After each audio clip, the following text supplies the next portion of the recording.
रुकेंगे नहीं झुकेंगे, लगे हुकूमत सारी, संघर्ष रहेगा जारी, फिर अगली है तैयारी। वो हमसे कह रहे थे नहीं आप उतरो, अब नेताजी लोग आ गए, तुम नीचे जाओ। तब तक नेताजी की नजर पड़ी, और नेताजी की नजर पड़ी तो कहे रुको, ऐसे बोले कहे क्या है। तो मैं दौड़ के नेताजी के पास चला गया, सिक्योरिटी पूरी थी मंच पर। तो मैंने कहा मैं गाना गाने आया हूँ, गाने नहीं दे रहे हैं। कहे गाए इसे गवाओ, गाना गवाओ। तो मैं पहली बार गाना गाया, जैसन राज चलवलस सपा, अब परिवेश ना होई।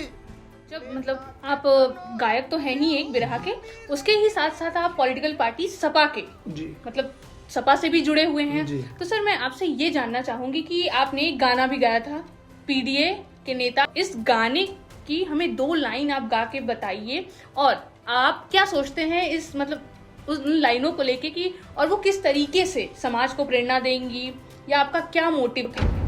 नेताजी के लाल समाजवादी परिवेश का स्वागत करिए पीडीए के नेता अखिलेश। एक गीत मेरी हिंदुस्तान में बजी, बैंकॉक में बजा, थाईलैंड में बजा, मॉरिशस में बजा, फिजी में बजा, ऑस्ट्रेलिया में बजा, और हद तो तब हो गई जब नेपाल के सभी एफएम चैनल वाले बजाने लगे, बॉर्डर एरिया के। और उत्तर प्रदेश के डिप्टी सीएम ने बैठ के महाराजगंज में कहा कि इस कलाकार पे देशद्रोह का मुकदमा होना चाहिए। पिछड़ी जात की एक जात ये भुर्जी, आप पढ़ते होंगे, भ से भड़भूजा, म से मछली, भ से भड़भूजा, वो पिछड़ी जात की है। तो मैं पिछड़ी जात का नौजवान हूँ। हमारे समाज की पूर्वांचल में संख्या भी बड़ी कम है, पश्चिम में ज़्यादा लोग हैं। लेकिन अब आप देखिए कितनी बड़ी बात है, एक समाज के छोटे से एक तबके से एक नौजवान को उठाकर राजनीति की मुख्य धारा में आदरणीय अखिलेश यादव जी ने लाया, ये बहुत बड़ी बात है। सड़क बना के तय समय में दुनिया के दिखला दिहले। तो जनता के ज्वलंत मुद्दे पर भी, जनता के मेन समस्याओं पर भी मेरा दायित्व है। हमारी दल ने कहा है कि आम जनमानस के परेशानियों को भी अपने गानों में इंक्लूड करके आप गाइए। ऐसा भी दिन आएगा और बाप नौकरी करता रहेगा, बेटा रिटायर हो जाएगा। 62 साल वाले में पिताजी नौकरी कर रहे हैं और बेटा 4 साल वाले में इधर गया और उधर से चला आया, पेंशन खत्म। नमस्कार, आप देख रहे हैं इंडियन प्रेस हाउस और आपके साथ मैं हूं आफीफा मलिक। मेरे साथ मौजूद है मेरी सहयोगी चतुर्वेदी श्रुति। हमारे साथ आज एक खास मेहमान मौजूद हैं, उत्तर प्रदेश के एक मशहूर बिरहा गायक मिस्टर धर्मेश सोलंकी। सर बहुत बहुत स्वागत है आपका हमारे चैनल में। आज क्योंकि आप हमारे चैनल पर आए हैं तो हम आपसे जानेंगे आपकी जिंदगी से जुड़ी कुछ खास बातें कि कैसे आप एक बिरहा गायक बने, कैसे आपने इतना एक सक्सेसफुल रास्ता कायम किया, किस तरह आप समाजवादी पार्टी से जुड़े। तो सबसे पहले सर हमको बताइएगा कि आपकी जिंदगी में ये शुरुआत कैसे हुई, एक बिरहा गायक बनना है ये आपने कब और कैसे तय करा, इसके पीछे इंस्पिरेशन क्या रही, और सबसे पहले ये भी हमें बताइएगा कि बिरहा आखिर होता क्या है। सबसे पहले आपके चैनल को धन्यवाद और आप सबका आभार। और आज आपके टेबल पे, आपके चैनल पे जो आपने हमसे सवाल किया, बिरहा गायन और बिरहा गायन के विधा में मैं आया कब से। जी देखिए, बिरहा एक वो चीज है जिसमें संगीत का हर रस समाहित होता है। बिरहा में आपको चैता सुनने को मिल जाएगा, निर्गुण सुनने को मिल जाएगा, पूर्वी सुनने को मिल जाएगी, ठुमरी दादरा सुनने को मिल जाएगी, विदेशिया सुनने को मिल जाएगी, आल्हा सुनने को मिल जाएगा। बिरहा में वीर रस सुनने को मिल जाएगा, हास्य रस सुनने को मिल जाएगा। ताजी घटनाएं जो होता है उसको कांड के रूप में हम लोग बिरहा बना करके गाते हैं। समाज के अंदर मतलब संगीत के सभी रसों को एक साथ समावेश करके समाज के अंदर अच्छाइयों बुराइयों को, या रामायण महाभारत, कोई ताजी घटनाएं, इसको एक स्टोरी टाइप का पूरा स्क्रिप्ट बना के और कई धुनों में उसको बांट करके पार्ट बाय पार्ट और पूरा डायग्राम बना करके उसको जनता के बीच में हम लोग देते हैं, जो पब्लिक को काफी पसंद आता है। बिरहा हर संगीत के हर रस का समावेश है और बिरहा एक ऐसी विधा है कि हम घर के अंदर तक भी उसको सुनाते हैं, घर के बाहर भी सुनाते हैं। आज के आधुनिक युग में जहाँ गीतें भोजपुरी खास करके ऐसी ऐसी आ रही हैं कि आप परिवार के साथ बैठ के नहीं सुन सकती, अगर थोड़ा सा भी सोशल ऑफ है तो तो काफी मतलब वो होता है, वल्गर गाने आ रहे हैं। लेकिन बिरहा में क्या है, बिरहा में आपको बिरहा तन्हाई में लेके जाती है, बिरहा आनंदित करती है, बिरहा भावुक करती है, बिरहा आपको जज्बाती करती है। ये बिरहा है। Okay sir. जी सर, उसके बाद जब मतलब आप गायक तो हैं ही एक बिरहा के, उसके ही साथ साथ आप पॉलिटिकल पार्टी सपा के जी मतलब सपा से भी जुड़े हुए हैं। जी। तो सर मैं आपसे ये जानना चाहूंगी कि आपने एक गाना भी गाया था, पीडीए के नेता अखिलेश यादव का स्वागत करिए। तो इस गाने की हमें 2 लाइन आप गा के बताइए, और आप क्या सोचते हैं इस मतलब उन लाइनों को लेके कि और वो किस तरीके से समाज को प्रेरणा देंगी, या आपका क्या मोटिव था? देखिए, पटना में समाजवादी पार्टी का राष्ट्रीय सम्मेलन हो रहा था। ये सन 2000 के बाद की बात है, और मैं जहां से रहता हूं, मेरा जो जिला है, मेरे जनपद का नाम है देवरिया जी। तो मेरे जिले से लोग जा रहे थे, क्योंकि उस समय मैं बिरहा गाता था और पॉलिटिकल राजनीतिक पार्टियों के मंच पे अभी धीरे धीरे जाता था। मैं पूर्णतः रूप से पॉलिटिकल था नहीं। जी। तो हमारे वहाँ के कुछ लोग कहे कि पटना में समाजवादी पार्टी का सम्मेलन हो रहा है, कोई गाना बना लीजिए। तो एक मैंने गाना बनाया और गाना बना के उनके साथ चला गया पटना। और राष्ट्रीय अधिवेशन वो भी समाजवादी पार्टी का, देश के बड़े से बड़े नेता। तो अक्सर ये होता है, आप देखते होंगे किसी भी गेम में या किसी भी कार्यक्रम में, जो सबसे कमजोर होता है उसको सबसे पहले भेज दिया जाता है शुरू करने के लिए, एंट्री करने के लिए। तो अभी सम्मेलन की शुरुआत नहीं हुई थी, अभी 1 आध घंटा मतलब विधिवत रूप से शुरुआत होना बाकी था। तो चूंकि सांस्कृतिक प्रकोष्ठ के लोग जो थे, जिम्मेदार लोग थे, उनके जिम्मे था कल्चरल कार्यक्रम जो पार्टी के गाने होते हैं। तो हमारे जिले के लोगों ने कहा कि एक लड़का आया हमारे वहां से, इसको भी गवा दीजिए। तो मुझे सबसे पहले चढ़ा दिया गया, और मेरा सौभाग्य रहा कि मैं ज्यों चढ़ा, छोटा था, आज 2026 है और मैं 2000 की बात कर रहा हूँ, और 2000 के लमसम मतलब आगे अभी पीछे 26 साल हो चुके हैं। 24-25 साल पहले की ही बात मैं कर रहा हूँ, मान के चलिए। तो मैं जो मंच पे चढ़ा, और छोटा था, नीचे वो डेस्क लगा हुआ, तो मैं माइक पकड़ा डायस पे और मैं एक गाना बनाया था। अभी गाना जो बोलना चाहा, तब तक 3-3 हेलीकॉप्टर पटना के गांधी मैदान में उतर गए, लैंड कर गए। एक में माननीय नेताजी श्रद्धेय मुलायम सिंह यादव जी। उसके बाद उसी हेलीकॉप्टर से एक हमारे पार्टी में उस समय नेता हुआ करते थे अमर सिंह जी, पंडित जनेश्वर मिश्रा जी, आजम खां साहब, बिहार की कमान उस समय दद्दन पहलवान के हाथ में थी वो, अमिताभ बच्चन, जया प्रदा, राज बब्बर, आदरणीय अखिलेश जी, प्रोफेसर राम गोपाल जी, मतलब समाजवादी पार्टी के सब बड़े नेता मंच पे आ गए। और जो मंच पे आए, तब तक जिन्होंने मुझे आमंत्रित किया था गाने के लिए, उनको लगा कि अब तो कार्यक्रम चालू होगा, तो हमसे क्या आप नीचे उतर जाओ। तो मैं शुरू से ही थोड़ा सा बड़ा वो था, किसी काम के प्रति बड़ा कॉन्फिडेंशियल था, कॉन्फिडेंस के साथ बड़ा हिम्मती भी था। तो मैं कहा नहीं, बिना गाए मैं नहीं उतरूंगा, अब आ गया हूँ तो गाऊंगा ही गाऊंगा। तब तक अब वो हमसे कह रहे थे नहीं आप उतरो, अब नेताजी लोग आ गए, तुम नीचे जाओ। तब तक नेताजी की नजर पड़ी, और नेताजी की नजर पड़ी तो कहे रुको, ऐसे बोले, कहे क्या है। तो मैं दौड़ के नेताजी के पास चला गया, सिक्योरिटी पूरी थी मंच पर। तो मैंने कहा मैं गाना गाने आया हूँ, गाने नहीं दे रहे हैं। कहे गाए, इसे गवाओ, गाना गवाओ। तो मैं पहली बार गाना गाया था। उस समय चूंकि बहुत नॉलेज नहीं था हमको, राजनीति की बारीकियां नहीं जानकारी थी, भावनात्मक गाना में गा दिया था। हम साइकिल के चलाई वे अखिलेश का पापा लिया के दिल्ली चली। मैं नहीं जानता था कि ये मैं जो गा रहा हूँ इसका एक्शन रिएक्शन क्या मतलब निकल के आएगा। कुछ मतलब ये पहली मुलाकात हर तरह से बहुत यादगार रही। और आप यकीन मानिए, मैं जिस परिवार से आता हूँ, मैं 13 साल का था, मेरे पिता का साया मेरे सर से उठ गया, और कोई बैकग्राउंड नहीं। संगीत हम लोगों ने दूसरे का टेप रिकॉर्ड में सुन सुन करके सीखा।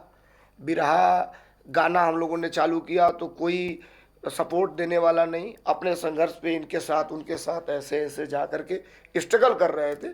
और उस समय इतना इनाम मिला मुझे मंच पर।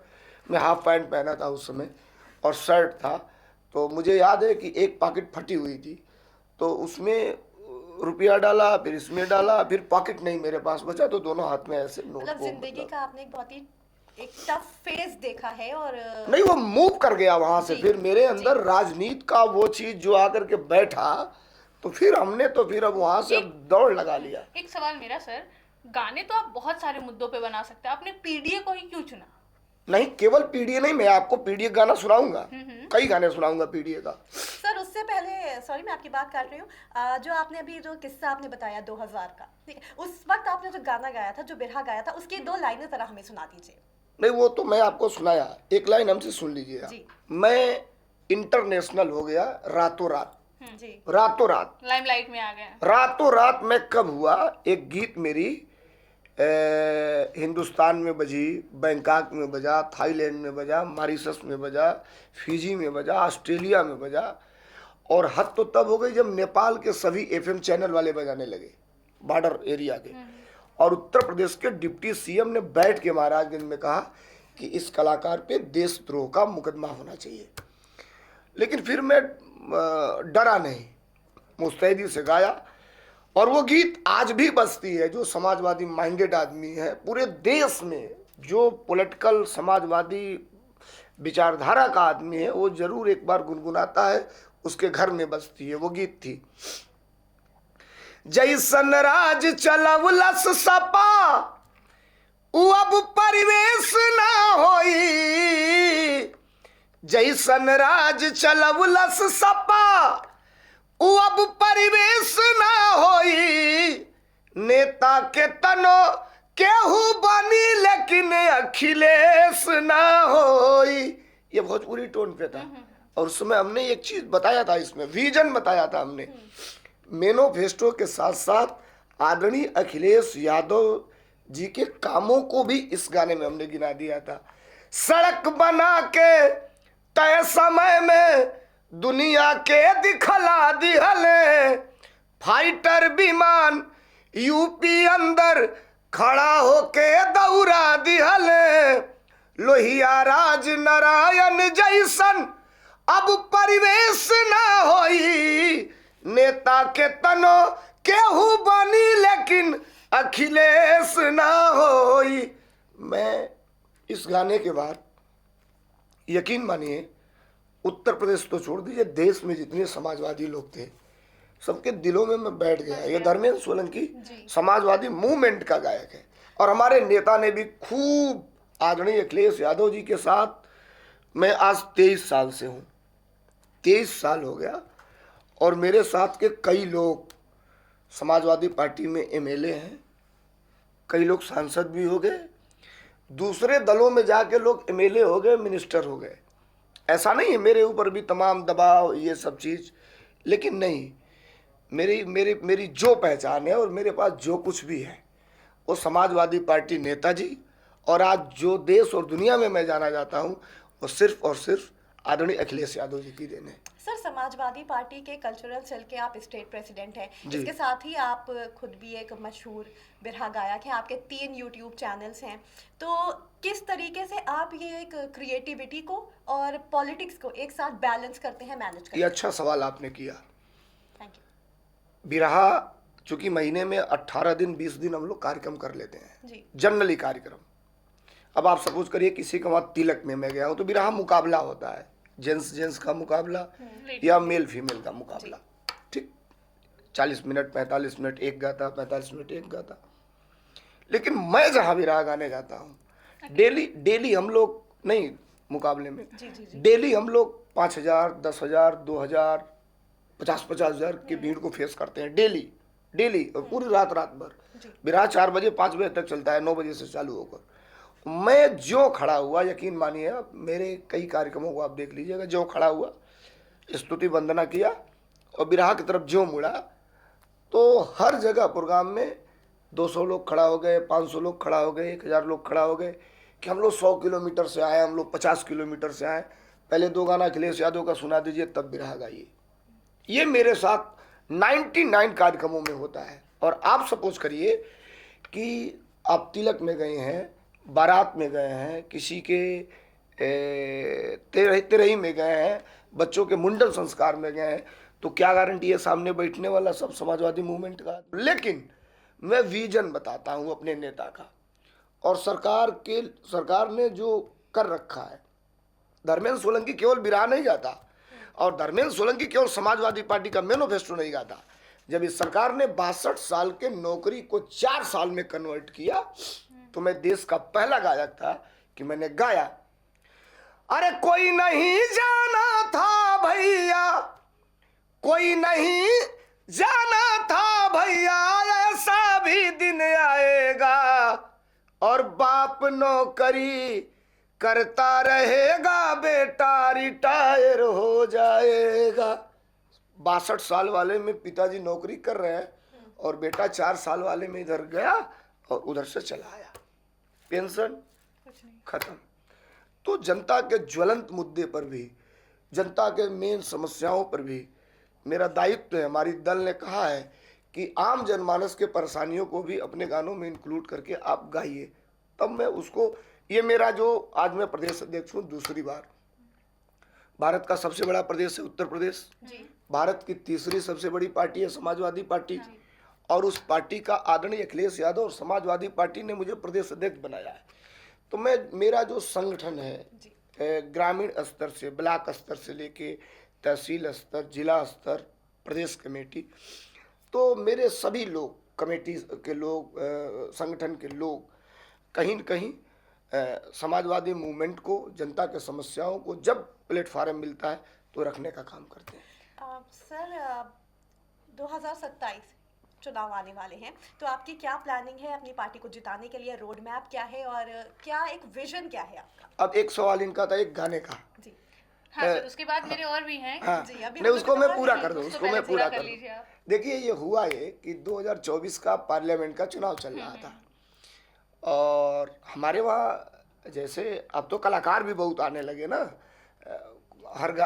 तमाम गायक हैं जो आते हैं अपना गाना बनवा के पार्टी का, हमारे वहाँ पार्टी कार्यालय में लाते सर हैं। आजकल तो ये नॉर्मल हो चुका है, आदमी कोई भी गा के उसको बनवा के डाल देता है तो वो फेमस हो जाता है थोड़ा बहुत। नहीं, लेकिन हम लोगों के पास एक क्राइटेरिया है कि मैं कहीं कोई ऐसा बात न बोल दूं अपने गाने में, न कह दूं कि जिससे हमारे पार्टी की छवि धूमिल हो या प्रश्नवाचक चिन्ह लगे, भावनाएं हाथ हो। ये रंगदारी उंगदारी वाले गाने आजकल आ रहे हैं, हम तो नहीं वो वही तो नहीं करते। फेमस होना अलग बात है, फेमस तो आप गलत काम करके भी फेमस हो जाएंगे, वो बात है, लेकिन सही करके फेमस होने में वक्त लगता है, टाइम लगता है। तो पार्लियामेंट का चुनाव चल रहा था,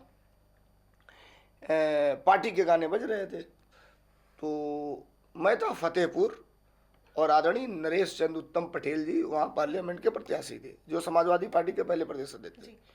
तो वहाँ आदरणीय अखिलेश यादव जी सभा को संबोधित करने गए थे, तो मैं वहाँ था, तो राष्ट्रीय अध्यक्ष जी ने कहा कोई नया गाना लोकसभा का नहीं आया। तो मैं गाना गाया वहाँ मंच पे। अक्सर ये होता है कि हमारे टीम की जिम्मेदारी है कि जहाँ हमारे नेता का कार्यक्रम है तो पहले हम लोग पहुँच जाते हैं, 2 घंटा 3 घंटा पहले, और जो क्राउड रहती है, जो भीड़ रहती है, उसको अपने गानों के माध्यम से पार्टी की नीतियों को बता करके रोके रहते हैं।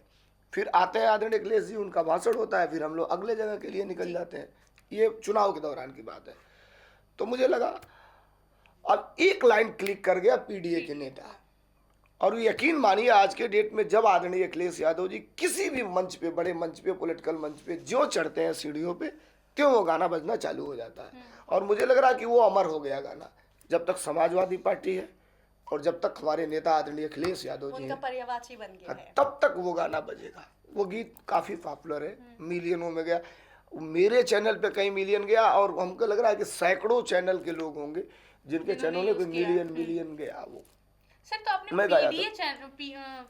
आपने पीडीए वर्ड को ही लेके क्यों बनाया? नहीं, पीडीए चूंकि हमारे नेता का ये डायग्राम था पीडीए, तो पीडीए जो उन्होंने बनाया, हमने पीडीए पे ही गाना गा दिया। वो गाना था नेताजी के लाल समाजवादी परिवेश का, नेताजी के लाल समाजवादी परिवेश का, स्वागत करिए पीडीए के नेता अखिलेश का, स्वागत करिए पीडीए के नेता अखिलेश का।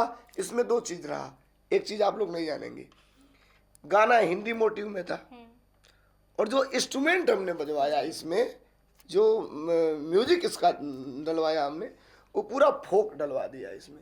तो दोनों अच्छा हो गया, दोनों एक दूसरे का मिश्रण हो बहुत ही गया अच्छा और वो मिश्रण फ्लो देखने को हो मिला गया लोगों को, तो उनको काफी पसंद भी जी, आया। काफी पसंद आया। जी और एक गाने तो मेरे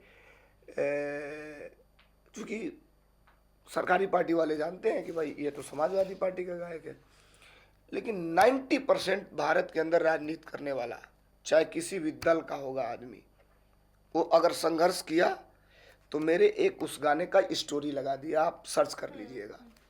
और बाद में उसको पता चला कि अरे यार ये तो धर्मेंद्र सोलंकी का गाना है, तो फिर अब वो हटाता इसलिए नहीं है कि 2-3 मिलियन उसके व्यूज चले गए होते हैं। जी वो गाना तेजस्वी जी ने लगाया चुनाव के पहले, कई देश के बड़े नेता छोटे सब लगाते हैं। एक गाना हमने गाया है, नहीं रुकेंगे नहीं झुकेंगे लगे हुकूमत सारी, नहीं रुकेंगे नहीं झुकेंगे लगे हुकूमत सारी, संघर्ष रहेगा जारी फिर अगली है तैयारी, संघर्ष रहेगा जारी फिर अगली है तैयारी, हम समाजवादी इतना काट देते हैं, और संघर्ष रहेगा जारी फिर अगली है तैयारी। हर पार्टी के लोग इसको लगाते हैं। सर आप मुझे ये बताइए कि आपने सपा को ही क्यों चुना? मतलब और भी बहुत सारी पार्टीज थी, आप उनमें भी कर सकते थे, उनमें भी जा सकते थे। आपको मतलब पहला आपको क्या ऐसा, मतलब कौन सी बात या जिसकी कौन वजह सी से ऐसी आप चीज आपको समाजवादी हिट पार्टी के करी साथ जुड़े? कि मुझे इसमें ही आना है? और मतलब पहले तो आपने गाना तो ऐसे ही गा दिया होगा, फिर उसके बाद जब आप हिट होने लगे तो आप कैसे एक सिंगर भी रहे, और फिर उसके बाद पॉलिटिकल पार्टी में भी आए, फिर उसमें क्या आपका रोल रहा, और ये सब हमारी 2 चीजें हैं।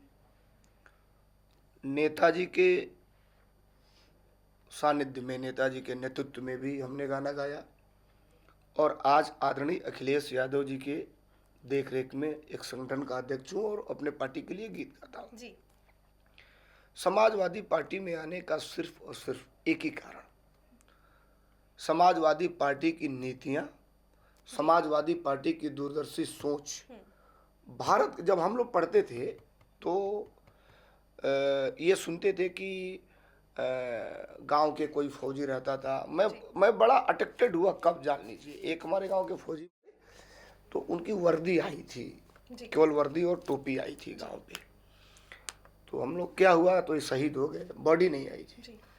लेकिन पहली बार भारत में तीसरे मोर्चे की सरकार बनी और किसान के बेटे आदरणीय नेताजी मुलायम सिंह यादव जी डिफेंस मिनिस्टर बने जी और उन्होंने अपने कलम से ये कानून बनाया, कलम चला करके लागू कराया कि आज के बाद कोई फौजी अगर शहीद होता है तो उसकी डेड बॉडी, उसका पार्थिव शरीर उसके परिवार को सुपुर्द किया जाएगा, राजकीय सम्मान के साथ उसकी अंत्येष्टि क्रिया होगी, उसके परिवार को एक नौकरी और 10 लाख रुपया, ये नेताजी ने ये किया था।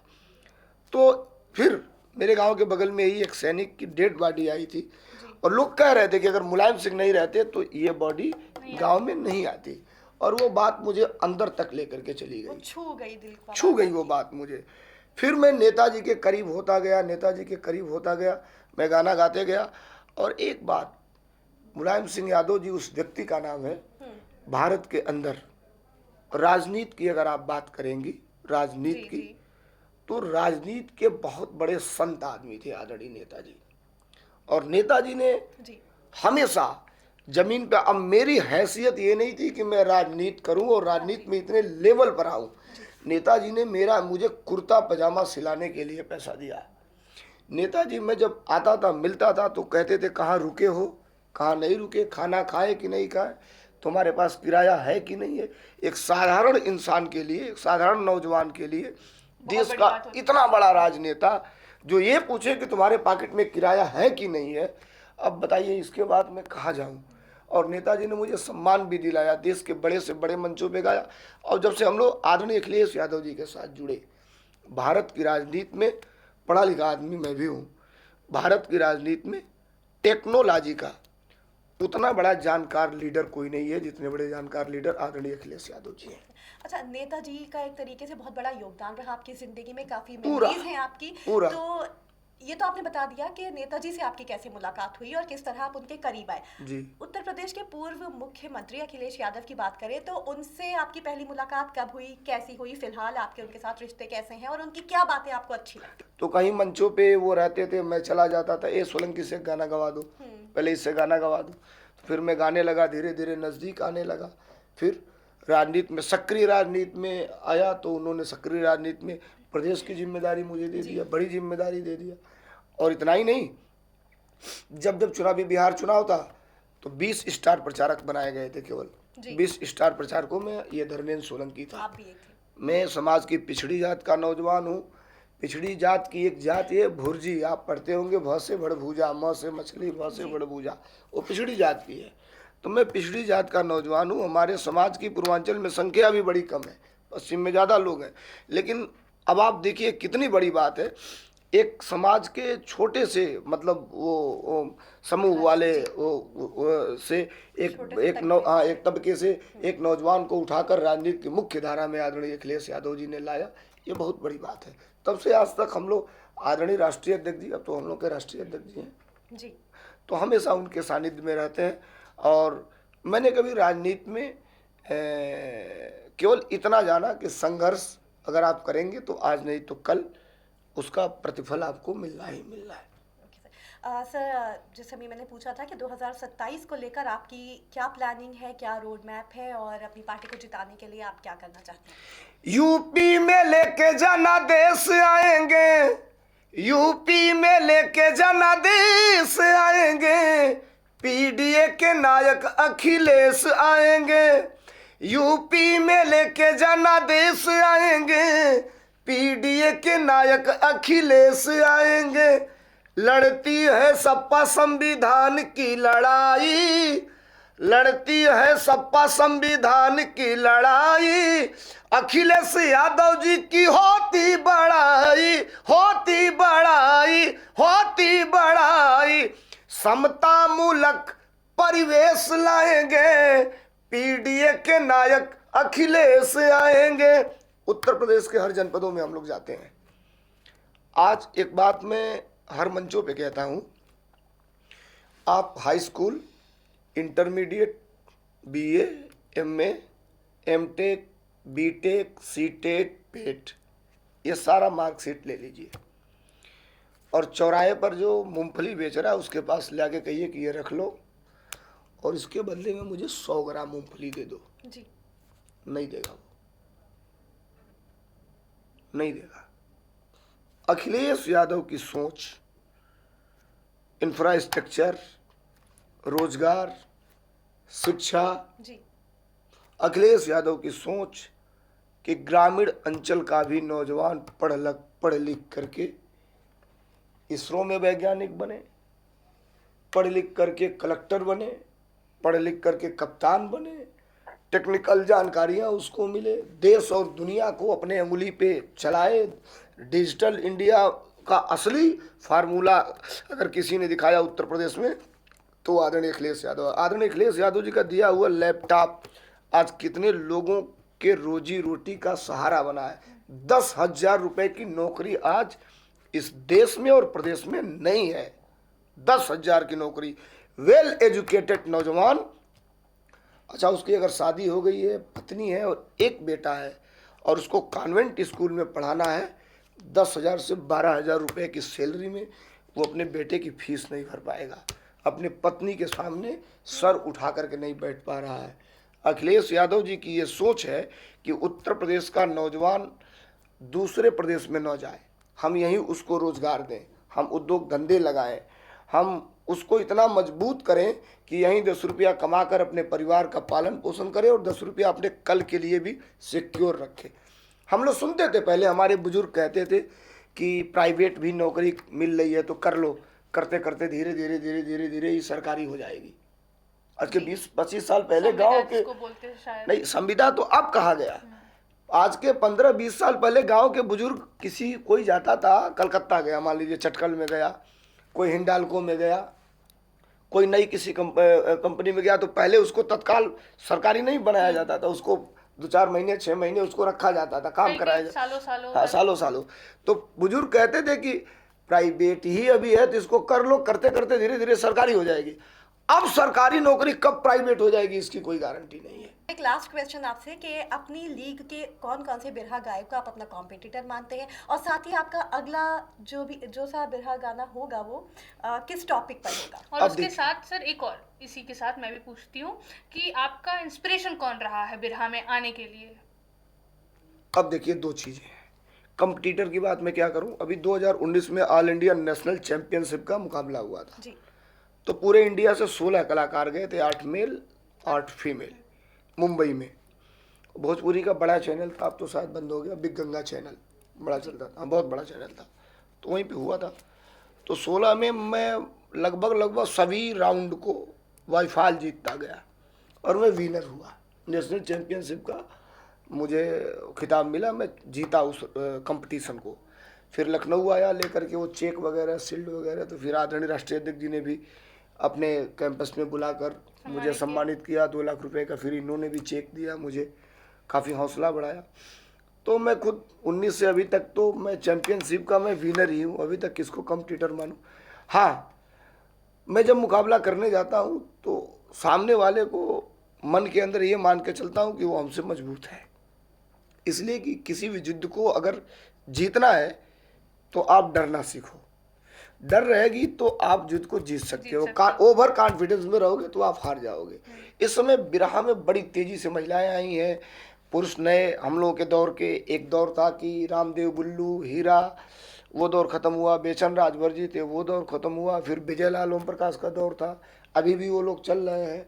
फिर इस समय हम लोगों का दौर है जो हम लोग बिरहा में हैं। तो कंपटीटर तो रोज हम लोगों का रोज मुकाबला ही होता है, तो सामने वाला कंपटीटर है उसमें, चाहे कोई हो, हम उसमें नहीं बकसते। वहाँ पॉइंट होता है ना कि आपने क्या गाया तो इसके मुकाबले मुझे क्या गाना है। ये बड़ा टिपिकल चीज़ होता है, इसमें आपको टाइम नहीं मिलता है। 25 मिनट में गा के बैठ गई, अब कोई ऐसा सवाल उसने उसमें खड़ा कर दिया कि आप खड़ा हुए तो पब्लिक एकदम अब साइलेंट है कि इसके जवाब में क्या दे रहे हैं।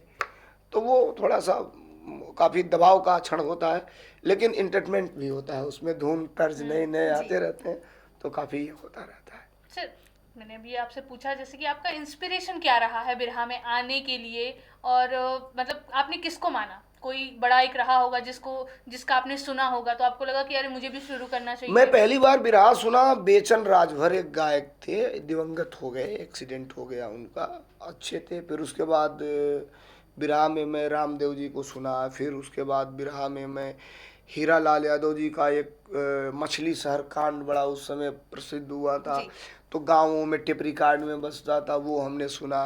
फिर उसके बाद नए दौर के कलाकार, तो उन लोगों का सुन के देखिए किया क्या। अब चूँकि मेरे पास इतना संसाधन नहीं था कि मैं किराया लगा करके किसी भी रैया के पास जाऊँ, उस गाने को मैं सुन लेता था, याद हो जाता था, और घर पे ही ये तसला वसला या हंडा वंडा ऐसे उलाट के ऐसे बजा करके उसी को गुनगुनाता था, उस पर रियाज बनाता था। और फिर गांव में हमारे एक राम केवल जी थे, वो भी दिवंगत हो गए, वो गाने जाते थे तो उनके साथ गाड़ी में पीछे बैठ के चला जाता था। तो सुबह होता था तो वो हमसे कहते थे एक गाना एक गा लो आप, तो जो मैं याद किया रहता था उसी को उनके इंस्ट्रूमेंट पे गाता था। और पब्लिक मुझे काफ़ी सपोर्ट करती थी कि ये लड़का अच्छा गा रहा है। तब से पहली बार मैं ढोलक हारमोनियम खरीदा तो मम्मी से कहा था, तो क्षमता हम लोग की नहीं थी, तो मम्मी ने हमारी मतलब ब्याज पे पैसा लेकर के ढोलक हारमोनियम खरीदवाई हमसे। मैं बनारस मतलब आपके परिवार का बहुत सहयोग रहा है आपको आगे बढ़ाने के लिए। ब्याज पे पैसा लेकर के ढोलक हारमोनियम खरीदा। अब तो नए इंस्ट्रूमेंट आ गए, लेकिन उसको अभी तक मतलब प्रथम याद के रूप में रखा हूँ, आज भी सजो करके मेमोरी के तौर पे आपके साथ मौजूद है। मेमोरी के तौर पे, और तब से आज तक कंटिन्यू गाते रहते हैं। बहुत बहुत शुक्रिया हमसे बातचीत करने के लिए। तो हमारे साथ मौजूद है मशहूर बिरहा गायक मिस्टर धर्मेश सोलंकी, जिन्होंने अपनी ज़िंदगी से जुड़े तमाम किस्से हमारे साथ साझा किए और बताया कि कैसे नेताजी मुलायम सिंह यादव का एक बहुत बड़ा योगदान रहा है उनको आज यहाँ तक पहुँचाने में जहाँ पर वो है। और तो जाते जाते आपको मैं ये बता दे रहा हूँ, 2027 के लिए एक नई गीत मुझे लग रहा है कल लॉन्च हो जाएगी। आज आपके स्टूडियो में हूँ, कल राष्ट्रीय अध्यक्ष जी अगर बैठेंगे पार्टी दफ्तर तो कल उसको लॉन्च करा रहे हैं। गीत हमने तैयार किया है। बिल्कुल बिल्कुल जरूर। पीडीए के नायक शोषित पीड़ित के ये ढाल है, पीडीए के नायक शोषित